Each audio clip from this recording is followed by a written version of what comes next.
So good evening, and thank you for joining us at our second event of the Global Literary Encounters book discussions. For those of you that are new tonight, my name is Maya Konitzer, and I'm with the Global Studies Center at the University of Pittsburgh. Here tonight with us are also my two colleagues who are going to be helping with logistics. Veronica Dristas, the Associate Director of the Global Studies Center, as well as Ashlyn Salvage, who is our community engagement intern for this year. Global Literary Encounters are pre-lecture discussions that put prominent world authors and their work in global perspective. And we're very excited to continue our collaboration with the Pittsburgh Arts and Lectures. And we look forward to working with them in the future. Thank you, Stephanie and Lisa, for joining us tonight. We would also like to extend our thanks to Osher Lifelong Learning Institute at Pitt, and we're happy to have them as partners this academic year. Tonight, we will be discussing the work of Gyasi, Transcendent Kingdom.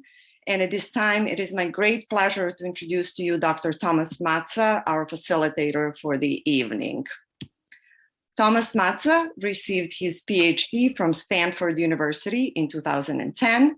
His research interests extend across the subfields of sociocultural, medical, and psychological anthropology, and touch on issues of mental health, political economy, and global health, and theoretical considerations of subjectivity, care, expert knowledge, and power. His research to date has focused on Russia and El Salvador. Professor Matzah's first book, Shock Therapy, Psychology, Precarity, and Well-Being in Post-Socialist Russia, that was published in 2018, draws on field work in St. Petersburg, Russia, where he explored the psychotherapy boom that followed the collapse of the Soviet Union. Professor Matzah's newest project engages with critical global health. This work draws on field work in El Salvador and is focused on an NGO's effort to promote child well-being in child welfare centers. Professor Matzah continues a teaching interest in the politics of climate change and carbon markets. And with that, I would like to turn it over to you, Professor Matzah, and thank you again for being with us here tonight. Thank you, Maya. And thanks to the Global Studies Center and Ashlyn Salvage and Veronica Dristas as well. It is definitely a real honor to be given the opportunity to have engaged with this really moving and amazing novel. I found it personally very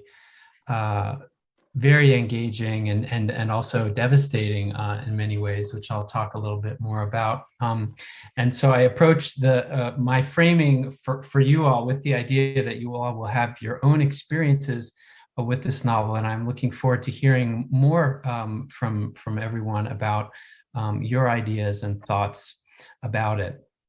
I will probably talk for 15-ish minutes or so, and then I'm going to propose a question that we will create some breakout rooms and to create some smaller groups in which you can maybe engage with that question, ask different ones, and have some conversation in a smaller setting, at which point we'll come back to the larger group and maybe share out a little bit.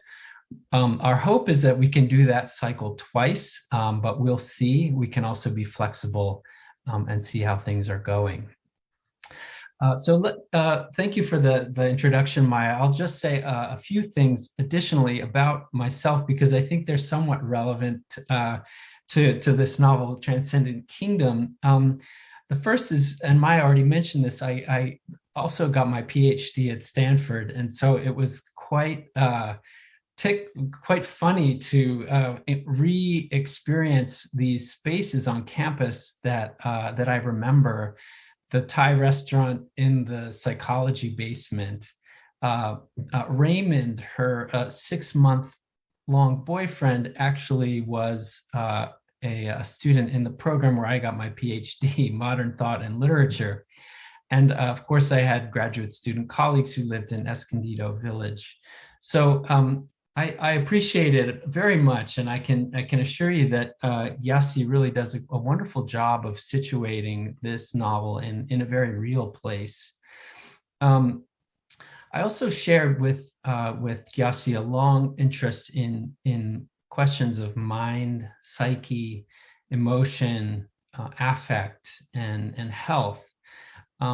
Is as an undergraduate, I became fascinated with the psychological prose of Dostoevsky, and I wrote an undergraduate thesis about his second novella called The Double, which is it's really interesting. It's a narrator's gradual psychological dissolution in the face of his sort of lowly social status. And I would say I carried this interest in questions of psyche, suffering, and emotional well-being into graduate school, where I started to think a little bit more about how anthropology might be a good way to explore our very human experiences of being together and falling apart. The book, as Maya mentioned, was that resulted from that work is called Shock Therapy. And it's an ethnographic study of psychologists and the services that they were offering to people in St. Petersburg in the same moment where the market economy was coming in and transforming the ways in which people thought about themselves, their children, their futures, and risks and possibilities. I've also done some work on child well-being and NGO efforts to try to promote well-being in transnational situations and contexts. So all of that is to say that really at the heart of my research and interest is something shared with this novel, which I read as having an interest in the kind of unruliness, the uncontrollability of human social and emotional life, suffering, and occasionally joy. And I also share this author's curiosity about how the social sciences and neurosciences of mind, as well as a range of other meaning-making practices, including religion, relate to our inner lives and worlds. On the novel itself, and I already said this, I found it devastating in many ways. It's beautiful and also unrelenting. Through the narrator, Gifty, Gyasi offers us a person who reads to me as ever searching, but also so wounded by the traumatic family events that have accrued around her that connections with others even is often short, often curtailed at the moment that friendships become intimate enough to dive into the shame she feels around her personal history. And so instead, she is with mice in a lab, sitting vigil with her mother in what her ex-boyfriend Raymond calls the witness protection pad, a place unadorned and unsettled in. Gifty is, and this is, I'm offering my reading, so I really encourage multiple readings here, but this is these were my thoughts. Gifty is on a lonely quest for meaning, order, and control, it seems, in a context in which her family life keeps turning, unraveling, escaping her grasp. People don't seem to do what she wants them to do or be the way she wants them to be. The angry void that her father's departure for Ghana leaves, the trauma of her brother's struggle with addiction and his eventual death, the way her mother was staying in bed as she wrote infinitely still, wild inside. What a arresting image that is. Oscillating then, Gifty is moving between the neuroscientific keys to understanding desire and control and a Christian God's ordered meaning. She remains restless, though, literally unwilling to rest.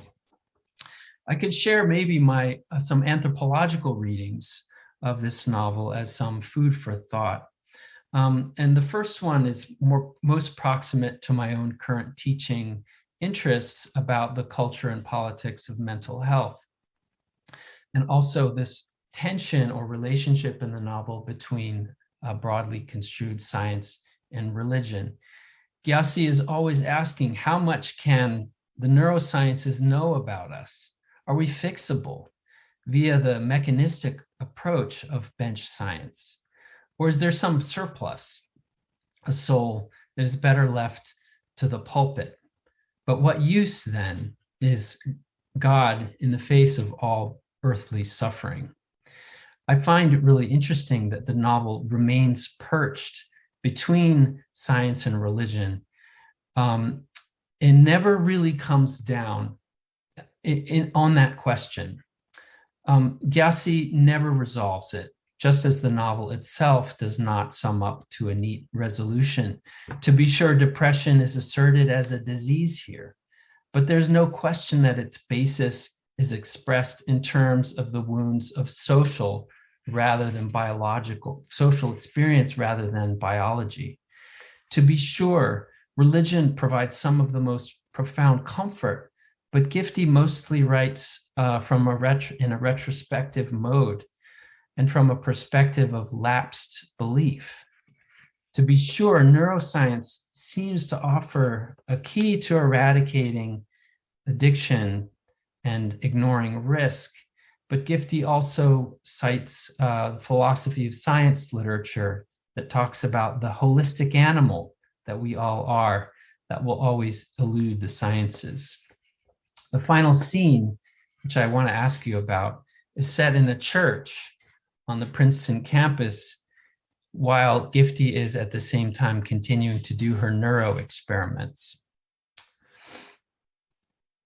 I like this aspect of the novel a lot. The fact that it doesn't advance the idea that any one of these meaning-making practices, whether neuroscience, religion, therapy, or just family life, could be enough to unravel, let alone solve the mysteries of human suffering.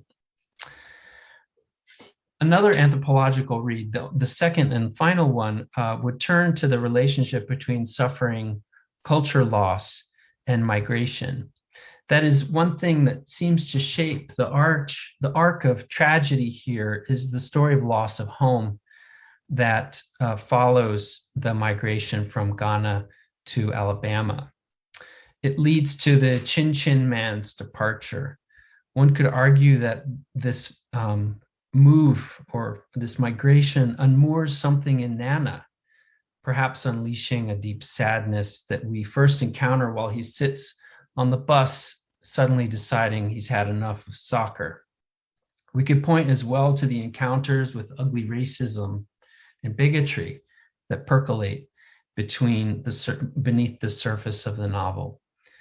And also the fact that Gifty always seems to feel that because of the anti-Blackness she experiences, she always feels she has to prove herself. Perhaps we could even connect some sense of being out of place to the eventual OxyContin addiction and overdose. To be sure, displacement, even if chosen in this case, can lead to culture shock, disorientation, a sense of being unmoored. And a lot of scholarship in anthropology on refugees has shown that the suffering that comes from displacement is profound. Yet as I say this, it doesn't quite seem to fit Gyasi's novel. While implying a lot of these explanations in the text itself, Gifty doesn't seem to reach either for an easy causal explanation in the migration story of this family. The story of movement, of making a new home, is one that unfolds as part of the picture of normalcy. It's there, but it's in the background, not necessarily a causal factor. And so just as Gifty's search for an answer to why in science and religion doesn't really yield a clear answer, so too is there no easy answer to be found in the experience of being a Black immigrant family in Alabama. In a way, it seems there is no one answer to the why.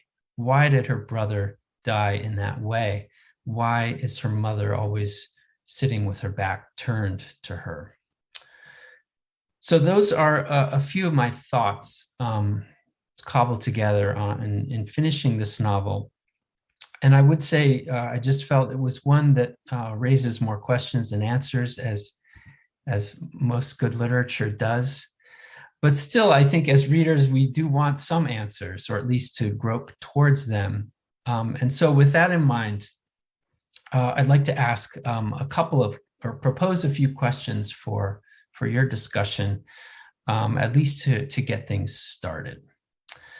Here is the first one. And Maya, I don't know if you want me to type this somewhere or if somebody can write it down. Do you have it written out? I do, yes, let me. Or if not, you can just dictate and we can type it into the chat. I can type while you talk. I think I've got it right here. So sorry if there are typos. So the question is, why do you think Gyasi's title, there's the first typo, why do you think Gyasi titles this work Transcendent Kingdom? A phrase that calls up the elusive domain of redemption. What is transcendent, given all of these things that I was saying about the no one answer? What is transcendent in this novel? What is the kingdom that is being referred to? Is there a type of redemption that is implied by the title itself?